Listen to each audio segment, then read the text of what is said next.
ఈ 2 risk factors వల్ల మీకు ఫ్యాటీ లివర్ వస్తుందన్నమాట. దాంట్లో ఫస్ట్ వచ్చేసి ఆల్కహాల్ అండ్ సెకండ్ వచ్చేసి ఒబేసిటీ. మీరు కన్సిస్టెంట్గా మీకు ఆల్కహాల్ కన్సిస్టెంట్ కాదు, ఈ మధ్యకాలంలో ఆల్కహాల్ కొంత మోతాదైనా కూడా లివర్ డిజీజ్కి దారి తీస్తుంది అనమాట. ఈవెన్ చాలా స్టడీస్ చెప్పాయి.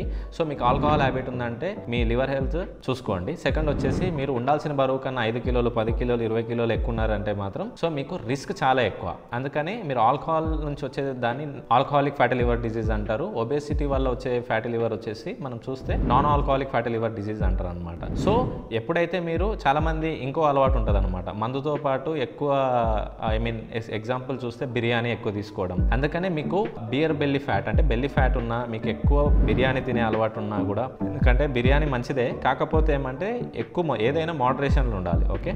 అండ్ థర్డ్ వచ్చేసి బీర్. సో బీర్ చాలా మంది ఆల్కహాల్ అంటే వైనే అనుకుంటారు, బీర్ తాగినా కూడా that is comes under alcohol category. అందుకని ఈ 3 బీస్ని మీరు అవాయిడ్ చేయండి so that you can come out of from fatty liver అనమాట. సో మీరు ఆరోగ్యకరంగా ఈ ఫ్యాటీ లివర్ని రివర్స్ చేసుకోవాలనుకుంటే కామెంట్ చేయండి ఆర్ డిఎం చేయండి. That's it from my end. Thank you very much.